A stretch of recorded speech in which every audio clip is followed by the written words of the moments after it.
우리에게 주신 하나님의 말씀은 신명기 4장 35절에서 39절, 마태복음 28장 19절입니다. 여러 군데인데 주보에 보면은 기록이 돼 있어요. 주보의 맨 앞에 기록이 돼 있습니다. 신명기 4장 35절과 39절, 마태복음 28장 19절, 여러분들 화면 보시고 읽으셔도 됩니다.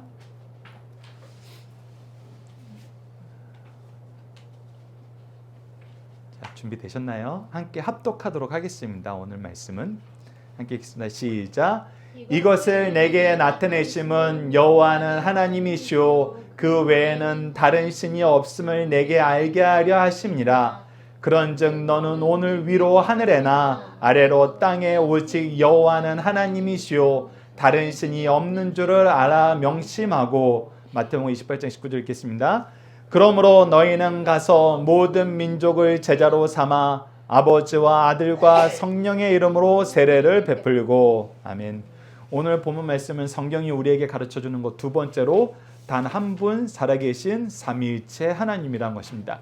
우선 여러분들 지난주에 우리 뭐 배웠죠? 지난주에 하나님이 무엇 하신다? 하나님이 무엇 하신다? 무엇 하셨다? 지난주 거는 거기 안 적혀 있죠. 지난주 주보에 적혀 있죠. 네 가지. 성경의 이야기는 이 내용이다. 성경의 이야기는 이 내용이다. 그렇지. 창조. 그렇지. 우리 표어니까 창조, 구원. 그 다음에 마지막 예수님이 재림하셔서 하실 심판. 그리고 이 모든 과정에서 하나님은 무엇을 이루신다? 우리가 오늘 다니엘서 말씀을 통해서도 무엇을 신뢰해요? 하나님의 통치. 자, 기억하세요. 자, 따라해 봅시다. 창조, 구원, 심판, 통치. 특히 하나님의 통치를 얘기한다 그럴 때는 사람들이 생각하는 통치랑 달라요. 이 창조와 구원과 심판을 이루시는 구속의 통치를 계속 이루시는 거예요. 그래서 통치를 하나님 중심으로 이 예배를 향하여 하나님의 구원의 역사를 향하여 이 구원의 역사를 이루는 우리의 삶을 향하여 이루어지고 있다는 거, 그리고 그 안에서 우리가 구속사의 능력 있는 일꾼이라는 거 여러분들이 기억하시고, 근데 이런 일을 하시는 그분은 누구신가 라고 했을 때 첫 번째가 단 한 분 살아계신 하나님. 이 내용을 우리가 종교학적으로 무슨 종교라 그러죠? 단 한 분, 그렇지, 유일신 종교. 자, 우리가 알고 있는 유일신 종교가 뭐가 있죠? 이 세상에서? 이 세상에 널리 퍼진 유일신 종교가 세 가지가 있어요. 좀 더 세분화하면 네 가지가 있어요. 뭔지 아세요? 기독교 당연하죠. 기독교. 이슬람교. 아, 대답 다 했네요. 하나만 더 얘기하면 되네요. 기독교, 이슬람교. 원산지를 얘기 안 했니? 원산지. 원산지. 카톨릭은 이제 기독교에 들어간다고 보면 카톨릭까지 하면 4개고 아까 그래서 세분하면 4개라고 얘기한 거예요.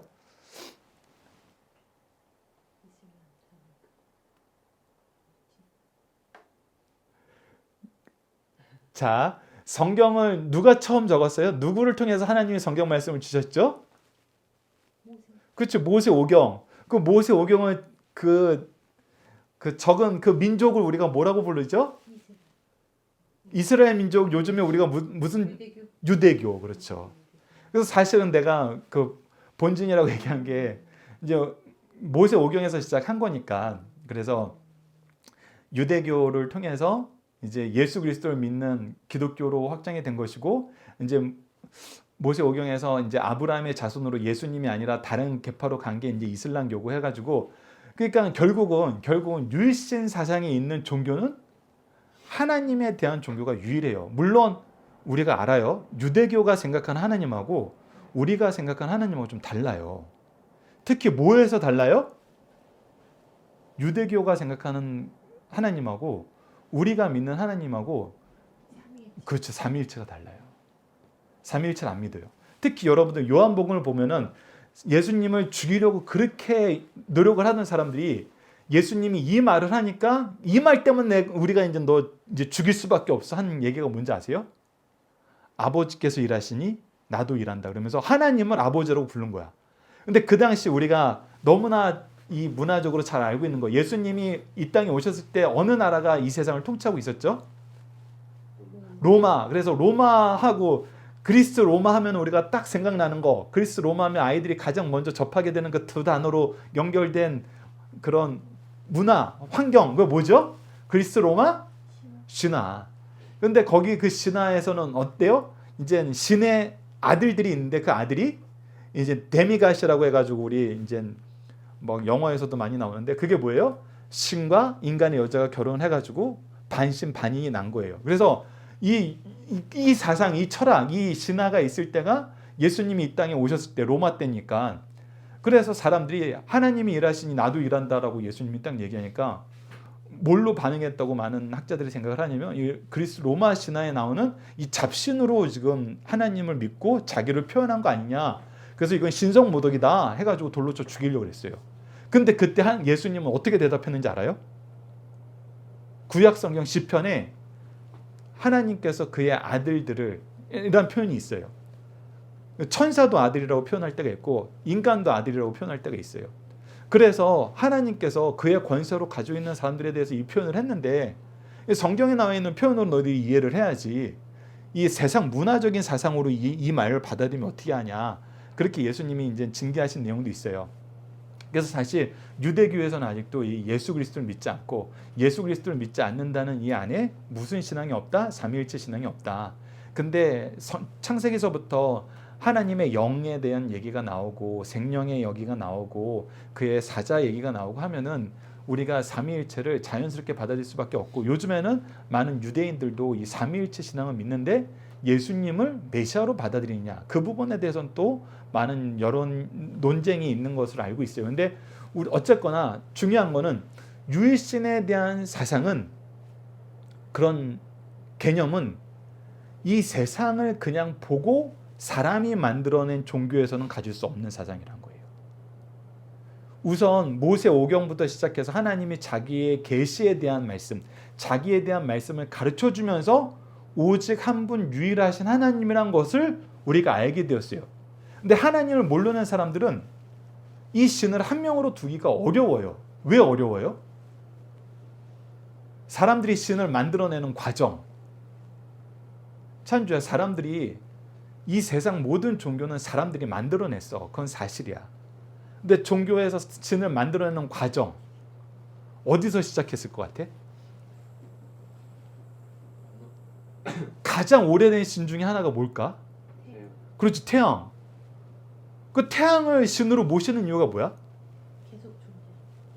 계속 존재하고 절대적으로 필요한 것이고 그리고 우리가 해석할 수가 없어요.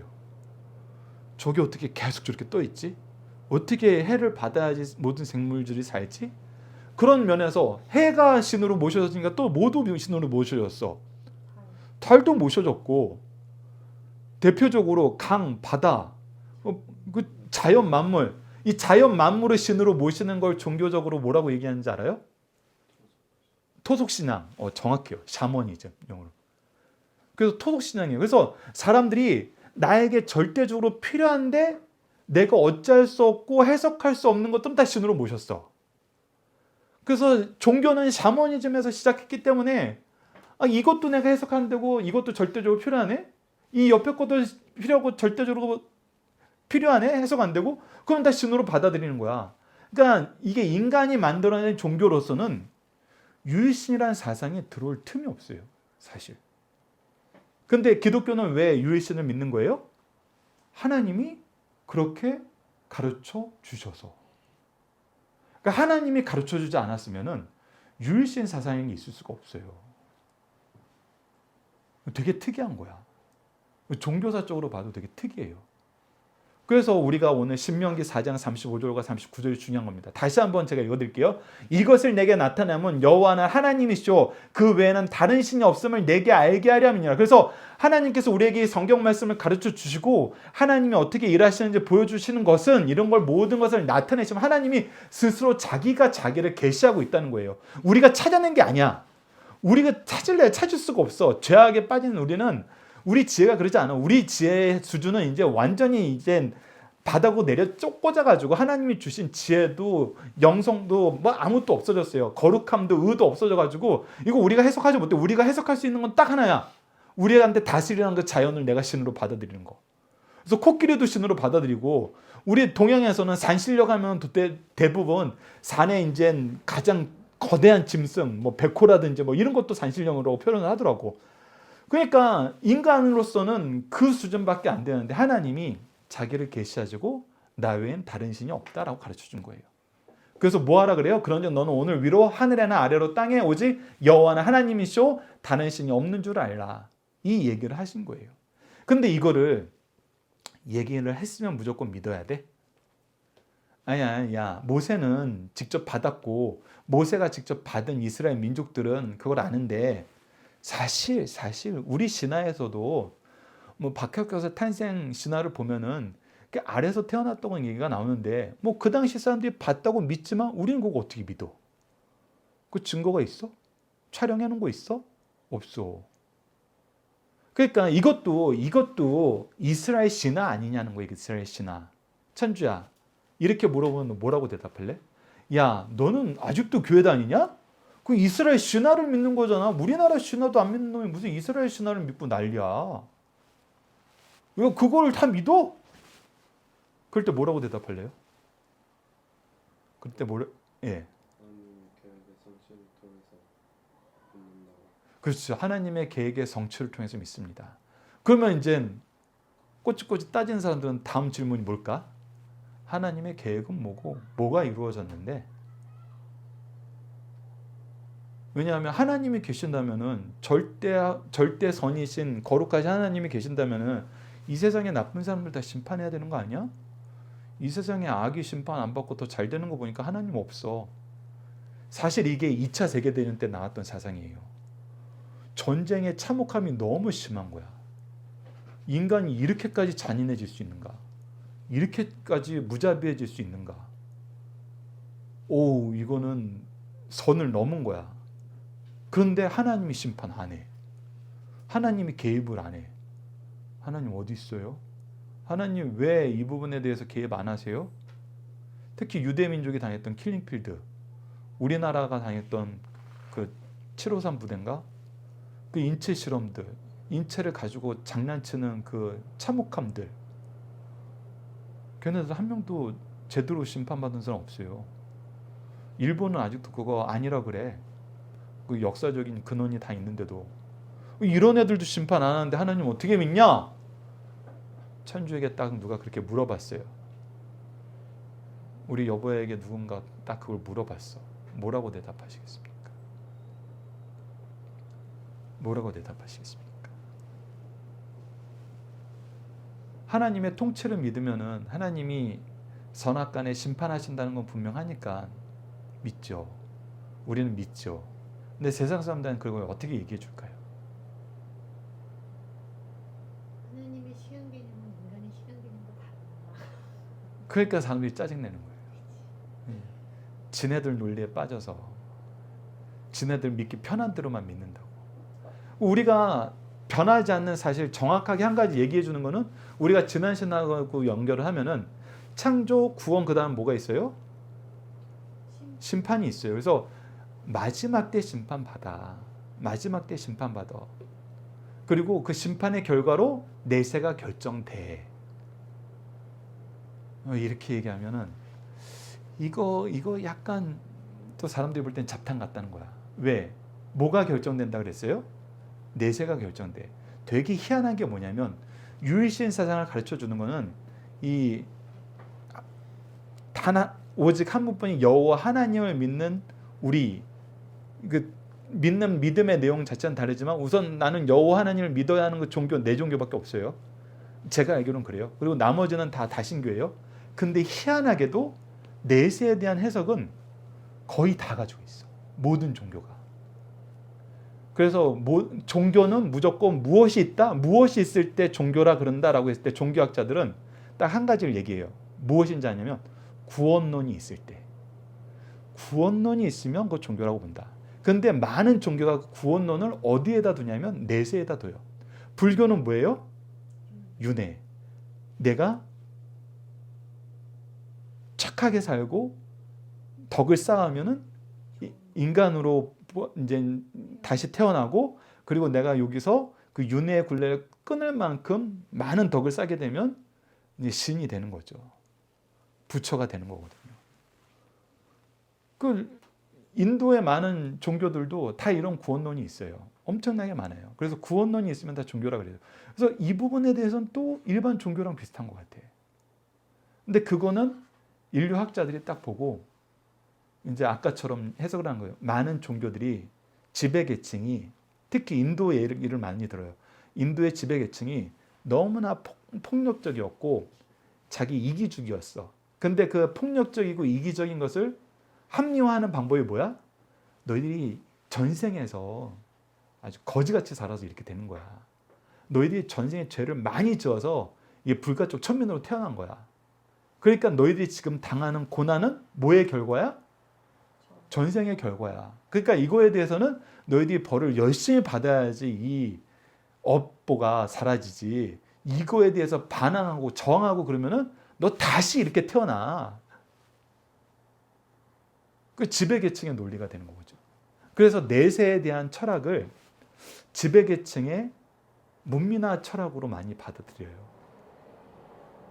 그러니까 이게 되게 우리가 이해시키고 얘기해주기가 힘들어요. 근데 성경이 거기서 끝나지 않는다는 거예요. 거기서. 우선 이 신명기 말씀 안에서도 야, 하나님이 오직 한 분 하나님인 걸 내가 너희들한테 이렇게 증명해 줬다 하고 나온 말씀이 사실 4장 35절이에요. 이때 하나님이 내세 얘기를 안 해요. 이때 하나님이 얘기한 거는 너희들의 약속의 땅 가나안 땅이에요. 아직도 이스라엘 민족들이 영원한 생명에 대한 개념이 없을 때예요. 하나님이 아세요. 이스라엘 민족이 그 언약이 얼마나 영원하고 무궁하고 위대한지를 몰라요. 그래서 하나님이 교육을 시켜요. 이걸로 갈 수 있도록. 그래서 첫 번째 교육이 뭐냐면 내가 너희들한테 가나안 땅을 약속했다. 그래서 가나안 땅이 무엇의 예표냐면 천국의 예표예요. 바벨론에서 돌아와서 예루살렘 성전을 회복한 것도 교회의 예표이기도 하면서 동시에 하늘나라의 예표예요. 하나님의 통치 안에서 사는, 하나님을 기뻐하는 삶. 그래서 하나님이 계속 교육을 시켜요. 이스라엘 민족도. 내세에 대한 내세까지 갈 수 있도록 하나님이 주신 영원한 생명에까지 그 의식이 확장되고 교육이 확장되도록 교육을 시키는데 첫 번째가 가나안 땅이었어요. 가나안 땅에 들어간 걸 딱 보는 순간 가나안 땅이 낙원인 줄 알았는데 낙원이었어요? 아니었어요? 아니었어요. 하나님이 이 가나안 땅에 들어가기도 전에 이 가나안 땅에서 잘못하면 쫓겨나고 이 가나안 땅 잃어버린다고 얘기를 미리 해준 거예요. 그래서 다니엘서 말씀이 성취가 된 거거든요. 다니엘사의 그 역사적인 사실이 성취가 된 거예요. 그러니까 거기가 끝이 아니었어요. 그러니까 하나님은 계속 우리를 교육시키고 있어요. 구약에서도. 그래서 그 교육시키는 첫 번째 방법이 우선 하나님이 무엇 하시는 분임을 가르쳐주냐면 하나님이 질서를 세우시는 분임을 가르쳐줘요. 이 세상 모든 직서의 창조주는 누구다? 하나님이다. 그래서 신명기 4장 1절로 2절 제가 읽어드리겠습니다. 이스라엘아, 이제 내가 너희에게 가르치는 규례와 법도를 듣고 준행하라. 그리하면 너희가 살 것이요 너희 조상의 하나님 여호와께서 너희에게 주신 땅에 들어가서 그것을 얻게 되리라. 그러니까 지금 하나님께서 미리 그 땅에 들어가서 살기 전에 규례와 법도를 주고 너희들이 이 질서 안에서 살면 뭐 한다? 너희들 산다. 어떻게 산다? 내가 너희들을 살리고 너희들에게 복 준다. 그래서 이스라엘에서 삶의 내용이 이거하고 정확하게 맞아떨어졌어요. 하나님이 모세를 통해서 모세 오경을 통해서 우리에게 주셨던 모든 언약의 말씀대로 약속의 말씀대로 사니까 되는 거예요. 그 약속의 말씀의 핵심이 뭐였어요? 그때도 예배였어요. 그때도 예배였어요. 그러니까 예배는 우리가 지켜야 될 가장 중심인가 동시에 우리가 타락했을 때 우리를 붙잡아주는 마지막 도로하고 마찬가지예요. 그러니까 예배가 망가지면 우리가 이제 심각하다고 생각하고 진짜 회개 기도를 해야 되고 예배를 통해서 내가 복을 받는 걸 확인하는 순간 우리의 삶은 기쁨과 환희로 넘치가 되는 거예요. 그래서 이 규례와 법도의 중심은 예배였어요. 그거를 이스라엘 민족은 수백 년 동안 계속 경험하는 거야. 예배가 되냐 안 되냐. 그래서 아까 이스라엘 민족이 주변의 나라들을 하나님이 쓰실 때 한쪽은 하나님이 쓰시는 징계의 도구로, 한쪽은 하나님이 쓰시는 은혜의 도구로 쓴다 그랬을 때 그 중심에 뭐가 있었다? 예배가 있었다. 그래서 예배를 하나님께서 징계로 막으시면 그게 징계의 도구였고, 예배를 회복시키면 은혜의 도구였다 하는데, 이게 이스라엘 모든 열왕들에게 적용이 돼요. 하나님이 누가 하나님의 보시기에 기쁜 왕이다 그러면은 그 사람은 모든 백성을 예배로 이끌어요. 그래서 누가 가장 훌륭한 왕이에요? 다윗. 다윗이 백성들을 하나님으로 이끄는 모습은 시편에 너무 많이 나타나요. 시편의 거의 3분의 1 이상이 거의 반 가까이 되는 것 같아요. 다윗의 시예요. 더 되나? 다윗의 시를 보면은 모든 사람들을 예배자로 이끌어요. 그리고 이 이스라엘 성의 구조도 보면은 왕국이 중앙에 그 성전 아래에 있고, 이 왕을 향하여 오는 길이 어디로 연결되냐면 성전으로 연결돼요. 그러니까 왕이 직무가 뭐야? 사람들을 끌고 성전으로 올라가는 거야. 왕이 최종 목적지가 아니야. 성전이 최종 목적지야. 왕은 그 길을 평탄하게 하는 길을 하는 거야. 그래서 우리 이번에 주제 예배로 교회로 나아가는 길을 평탄하게 하소서, 이 역할을 맡은 사람이 대대적으로 누구였냐면 왕이었어요. 그래서 이 일을 잘하는 왕은 하나님이 보시기에 기뻐하는 왕. 근데 막 우상 신전 만들고 우상에게 예배하고 사람들에게 하나님께 예배 못하게 만들고 이런 왕은 어떠나? 악한 왕. 이거 극명하게 드러나요. 그 개념에서 하나님이 징계의 도구로 쓰시는 거, 은혜의 도구로 쓰시는 거, 이방 나라도 마찬가지라는 거예요. 그래서 우리가 항상 예배를 중심으로 봐야 되는 거. 그리고 이것이 하나님이 세우신 질서여서 이렇게 보면은 하나님의 복을 받고 하나님의 은혜를 얻게 된다는 거예요. 근데 여기서 떠나가면 어떻게 된다? 하나님이 징계하신다는 거예요. 이스라엘 역사 자체가 그러고 교회사 역사 자체가 이렇다는 거예요. 그래서 질서를 세우신 하나님을 반드시 보여주고 이 질서가 이루어지는 거 보여줘요. 그리고 이 두 번째 맥락 동일해요. 질서를 경험하여 은혜를 누리게 하세요. 신명기 4장 4절 같이 읽어봅시다. 시작. 오직 너희의 하나님 여호와께부터 떠나지 않는 너희는 오늘날까지 다 생존하였느니라. 하나님이 질서 안에서 야 나랑 같이 하면 살고 나랑 떠나면 너희 죽어. 나랑 같이 하는 건 뭐냐면 너희들이 예배자로서 나의 규례와 율례를 기뻐하는 거야. 그럼 다 살았어. 방주도 그걸 보여주는 거예요. 하나님이 준비하신 그 장소에서 하나님과 함께하는 걸 기뻐해. 하나님이 운행하는 그 배에 타야 돼. 다른 거 필요 없어. 다른 건 의미 없어. 사라지는 거야. 그 얘기를 해주고 있는 거예요. 그래서 진짜 생존이 되는 거예요. 도무지 우리가 살아나올 수 없는 상황에서 살아나오는 거예요. 도무지 세상 사람들이 인정하지 못하고 받아들이지 못하는 상황이라 우리가 모든 사람이 알고 모든 사람이 그렇게 믿고 행동하는 상황에서도 하나님 우리가 은혜 받고 구원받게 하세요.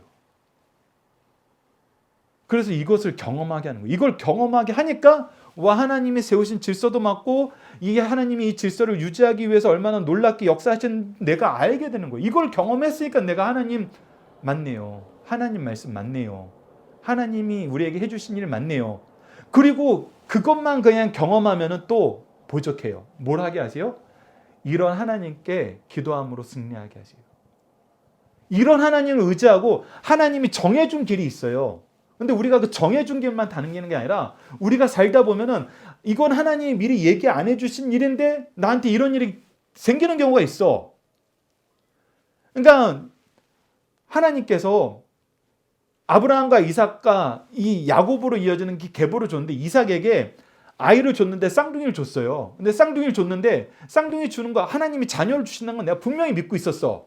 근데 태어난 아들이 하필이면 쌍둥이고 쌍둥이 중에 한 놈은 이방 여자랑 결혼하고 이방 우상 섬기고 자기 마음대로 살고 한 놈은 또 형의 장자권을 뺏겠다고 아빠 속여 먹고 형 속여 먹고 사기치고 지금 외선춤죄로 도망갔어.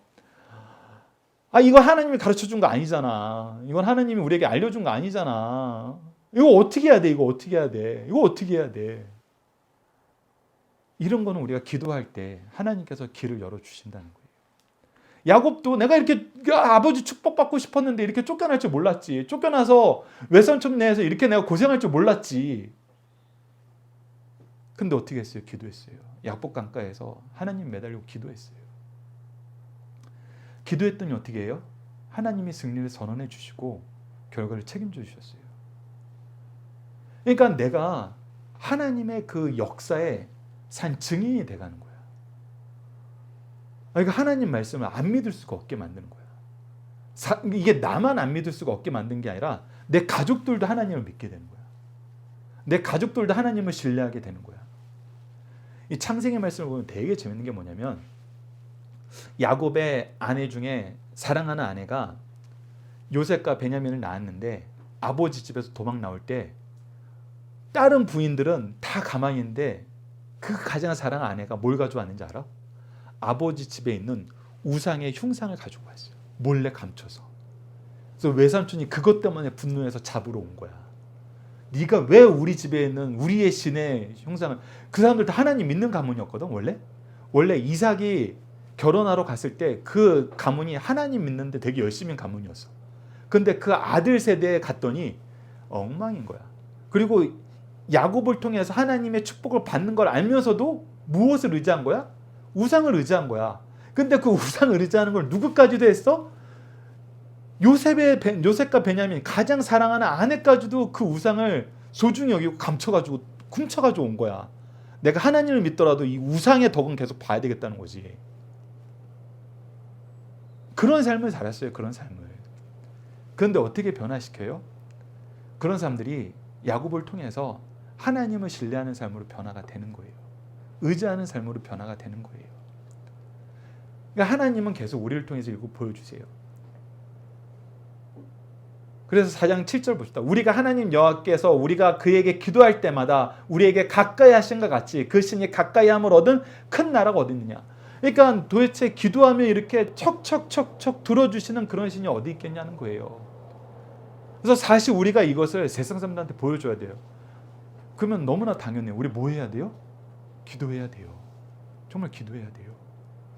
기도하면 하나님이 들어주시는 사실을 보여주는데 기도하지 않은데 어떻게 보여줘요? 하나님이 기도를 통해서 역사하신다고 그랬는데 우리가 어떻게 기도하지 않고 보여줘요?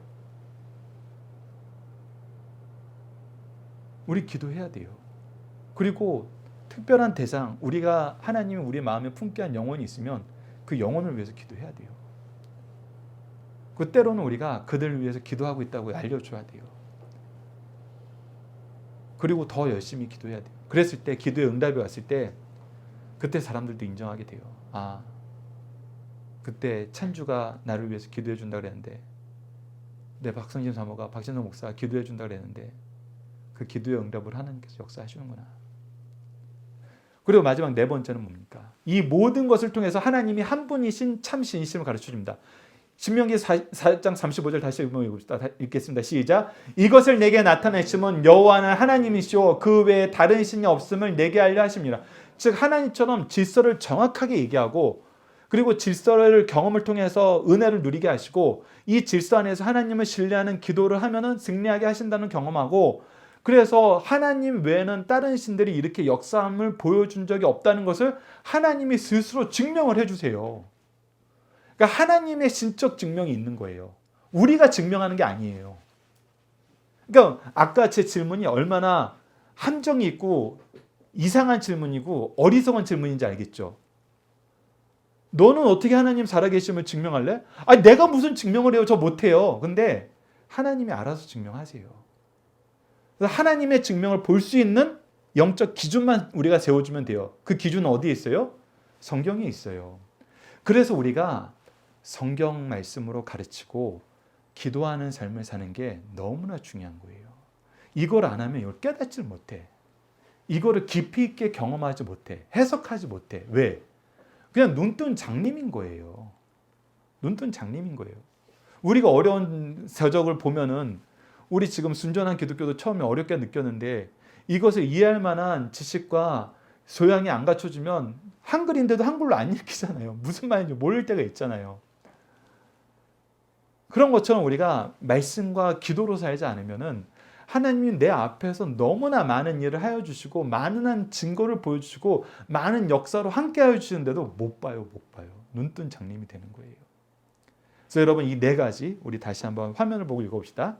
하나님께서는 어떻게 당신을 증명하신다고요? 첫 번째, 질서를 세우심. 두 번째, 질서를 경험하여 은혜를 누리게 하심. 세 번째, 이런 하나님께 기도함으로 승리하게 하심. 네 번째, 이 모든 것을 통해서 하나님 한 분만이 참 신이심을 믿게 하심. 그래서 이것을 우리가 알게 되는 겁니다. 그래서 우리가 다시 한번 전파하게 됩니다. 신명기 4장 39절 보시다. 그런즉 너는 오늘 위로 하늘에나 아래로 땅에 오직 여호와 하나님이시오 다른 신이 없는 줄 알라. 오늘 내가 내게 명령하는 여호와의 규례와 명령을 지키라. 너와 내 후손이 복을 받아 내 하나님 여호와께서 내게 주신 땅에서 한없이 오래 살리라. 그래서 아까 얘기했던 것처럼 우리 가문에 주신 것은 하나님의 말씀을 열심히 전하고 열심히 남겨서 많은 사람들이 볼 수 있게 하는 거였어요. 할아버지는 책으로 남기셨어요. 저는 성경 공부 교재와 동영상으로 남기고 있어요. 앞으로 이것을 이제 찬주 세대에 어떻게 주실지 모르겠어요. 근데 내가 경험하는 거는 아무리 내가 100번 양보해도 내가 인정하고 감사할 수밖에 없는 거는 할아버지에게 주셨던 은혜보다는 저에게 주신 은혜가 더 큰 것 같아요. 아무리 생각해봐도. 왜? 할아버지가 받은 저 문서에 대한 모든 은혜는 제가 다 소유하고 있어요. 제가 너무나 자유롭게 쓰고 있어요. 근데 제가 방송 만들고 여러분들하고 이렇게 다양한 면으로 교재를 만들고 활용하는 거는 저희 아버지는 못 하시잖아요. 그러니까 아버지의 복은 난 다 누리면서 나에게 주신 특별한 복까지도 누리고 있는 거예요. 이렇게 보면 나에게 주신 복이 더 커요. 근데 이거는 동시에 누가 저보다 더 많은 복을 받게 되는 거예요? 찬주도 우리 박성현 사모도 동일한 거예요. 왜? 우리가 가진 모든 것은 여러분들에게 자유롭게 공유가 되고 또 여러분들이 소화할 수 있도록 계속 제공이 될 거예요. 그러면 하나님이 나에게 더 주세요. 그 위에서 더 놀라운 일을 하게 하세요. 그래서 제가 여기에는 기록 안 해놨지만 우리가 나누기에 너무 좋아하는 말씀, 요한복음 14장 12절, 예수님이 제자들에게 하신 말씀, 내가 하는 일은 너희도 할 것이요 더 나아가서 그보다 큰 일도 하게 하시리라. 이게 예수님이 그러면서 뭐냐면, 왜냐하면 내가 아버지께로 감이니라. 아버지께로 갔는데 우리가 그 일을 할 수 있는 이유는 뭐예요? 아까 이제 아침 말씀하고 연결이 돼요. 우리에게 성령을 주시기 때문에, 성령님께서 우리와 함께 하시기 때문에. 그래서 하나님의 신격에는 매드가 있으십니까? 이 말씀에도 이것이 적용되고 우리가 조금 전에 한 얘기에도 적용이 된 거예요. 자, 우리가 이 내용 한번 읽어봅시다. 하나님의 신격에는 매드가 계세요. 성부, 성자, 성령이 계시는데 성부께서 구원을 계획하시고 성자께서 구원을 성취하시고 성령께서 구원을 적용시켜 주십니다. 특히 조금 전에 말씀드렸던 것처럼 적용시켜 주실 때는 너무나 놀랍게 적용시켜 주신다는 거예요. 그래서 삼위일체 하나님을 어떻게 믿을 수 있어요 하면은 삼위일체란 글자가 성경에 나왔나 막 찾아요. 성부란 표현이 나왔나, 성자란 표현이 나왔나, 성령이란 표현이 나왔나 막 찾아요. 근데 거의 안 나와 있어요. 근데 그럼에도 불구하고 우리가 확실하게 믿을 수밖에 없는 게 뭐냐면, 하나님이 성경을 주셨던 그 내용 전체를 보니까 우리가 첫 시간에 나눴던 것처럼 하나님의 창조와 구원과 심판과 통치를 얘기하면서 성부께서 구원을 계획하시고 성자께서 구원을 성취하시고 성령께서 구원을 적용시키시는 이 역사가 하나님의 통치 안에서 우리가 풍성히 누리고 있다는 것을 성경은 계속 얘기하네. 그러니까 성부, 성자, 성령께서 이 구속사를 위해서 일하신다는 걸 부인할 수가 없어요. 그러면서 결정적으로 성부, 성자, 성령에 대해서 얘기하신 말씀이 있는데, 그것이 마태복음 28장 19절, 고린도후서 13장 13절이에요. 앞에 화면을 보든지 여러분 주보를 보면서 함께 읽겠습니다.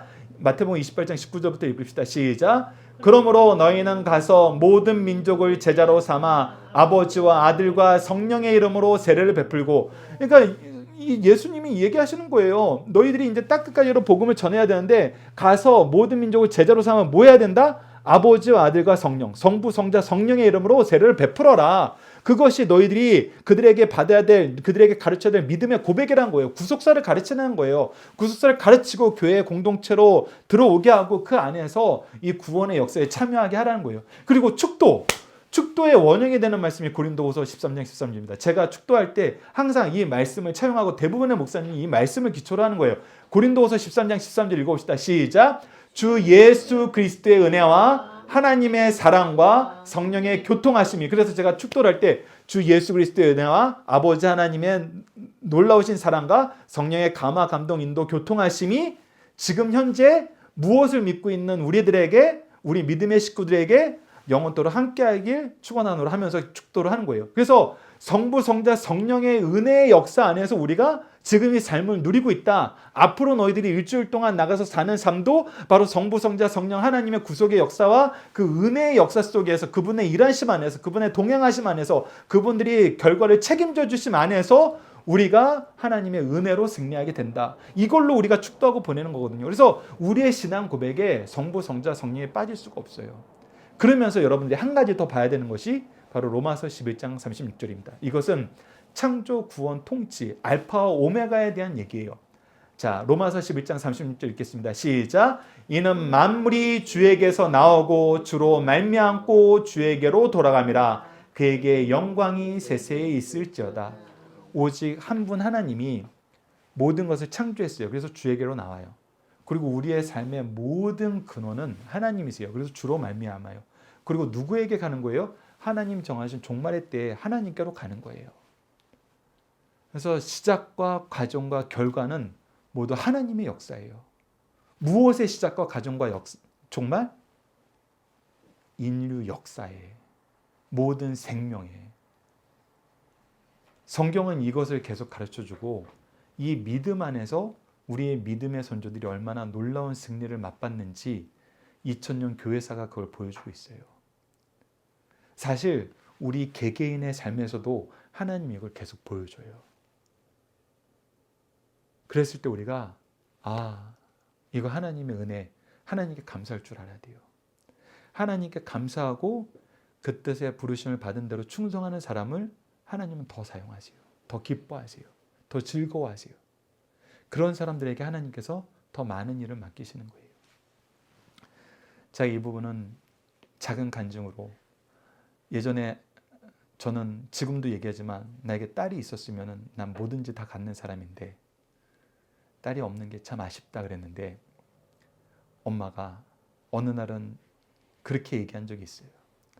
생명을 주시는 건 하나님이신데 우리에게 둘째를 안 주시는 거는 우리가 준비가 안 돼서 그런 것 같아요. 우리가 부족해서인 것 같아요. 근데 그 얘기가 정말 제 마음에 확 와닿고 정말 꽂혔어요. 내가 정말 자녀를 원할 때 하나님의 뜻 안에서 하나님의 사랑으로 이 자녀를 양육해야 된다고 자녀를 원한 게 아니라 그냥 내 기분에, 내 감정에, 내 뜻에 취해서 원했으니까. 그런데 위험한 거는 내 감정에, 내 뜻에, 내 소견에 좋은 대로 취해서 원하면은 내 감정이 변하고 내 뜻이 변하고 내 의지가 변하면은 뭣도 할 수 있어요? 버릴 수도 있어요. 포기할 수도 있어요. 그것은 하나님이 좋아하시는 거 아니에요. 근데 저는 그랬을 것 같아요. 그 얘기를 해주는 순간. 그래서 오히려 그게 회개 기도하는 계기가 됐어요. 그리고 나서도 둘째를 안 주셨을 때 되게 섭섭했지만 제가 이 섭섭함이 완전히 사라진 것은 사실 인천 백석교회였었어요. 왜? 제가 간 다음 주에 하민이 하준이가 갑자기 온 거야. 그리고 그 다다음 주에 윤서 영원이가 갑자기 온 거야. 거기가 얼마 안 있어서 태민이도 오고 잘 안 나오던 민정이도 나랑 같이 오게 되면서 한 주도 안 빠지고 오게 되고 하나님이 육적인 자녀를 허락 안 하시고 대신 뭘 주셨어요? 영적인 자녀를 주셨어요. 우리에겐 이렇게 응답하세요. 좋은 길로 응답하세요. 더 풍성한 길로 응답하세요. 그래서 우리가 하나님을 믿고 하나님 신뢰하고 하나님의 통치 안에서 우리가 삼위일체 하나님을 바로 믿고 그분과 함께 살 때 우리에게 승리하는 삶이 있다는 거 여러분들 기억하시고 유일하신 참 하나님 우리가 어떻게 경험하게 되는가. 먼저 내세에 대한 이해가 없는 분들에게는 오늘 성경 말씀에서 배운 대로 가르치시면 됩니다. 하나님이 세우신 질서가 이거야. 이대로 살아봐. 하나님의 약속이 이루어져. 그리고 이런 하나님을 의지하면서 기도해봐. 하나님이 응답해 주셔. 그런 하나님이 우리를 하나님의 축복의 통로로 은혜의 역사로 주인공 되게 하셔. 그래서 내 인생을 봐. 부모님 인생을 봐. 교회의 역사를 봐. 증거가 차고 넘쳐. 그러면 그들의 신앙이 자라서 내세에 대한 소망까지 이루어지게 됩니다. 그리고 삼위일체 하나님의 역사를 우리가 인정하고 의지하고 그 안에서 기뻐하는 것. 그것이 우리 삶의 중심이 됨을 여러분들 기억하시고 이 내용으로 기도하면서 한 주 또 승리하는 삶 사시길 바랍니다. 제가 마무리 기도하고 축도로 예배를 마치도록 하겠습니다. 하나님 아버지, 저희들에게 하나님을 따르는 귀한 믿음의 내용에 대해서 소요리 문답을 중심으로 부족한 종이 오랫동안 승리한 삶에 실었던 내용들을 정리하여서 성경이 가르쳐주는 기본 진리에 대해서 우리들 배워나가고 있습니다. 유일하신 하나님을 우리가 어떻게 증언해야 되는지 이미 신명기 말씀을 주실 때 이스라엘 민족에게 가르쳐준 방법이 있는데 우리들이 성경을 너무 멀리하고 성경을 중요하게 여기지 아니하므로 하나님이 우리에게 가르쳐준 방법은 우리가 따르지 않고 세상 사람들이 얘기하는 이상야릇한 얘기들을 오히려 더 신뢰했던 걸 보게 됩니다. 하나님, 저희들 말씀을 통해서 하나님이 우리에게 가르쳐준 방법을 더 잘 알게 하여 주셨고 이것을 먼저 경험하고 하나님의 은혜를 누림으로 우리가 증인이 되고 증거가 되고 역사가 되어서 우리를 통해서 일하시는 하나님, 우리가 그들에게 소개하는 성경이 가르쳐주는 올바른 하나님을 그들이 바라보고 하나님을 믿을 수 있도록 인도하여 주셨고 이 하나님께서 우리를 위해서 행하시는 이 놀라운 구원의 역사, 성부, 성자, 성령님의 구원의 역사, 구속사를 우리가 보고 이 구속의 은혜를 나누는데 기뻐하며 이 삼위일체 하나님의 일하심을 드러내는 것을 우리가 즐거워하는 믿음의 명문가 하나님이 쓰시 기뻐하는 강성성령 연구원교회가 되게 하여 주시옵소서. 함께 하심을 믿사오며 예수님 이름으로 기도드리옵나이다. 아멘.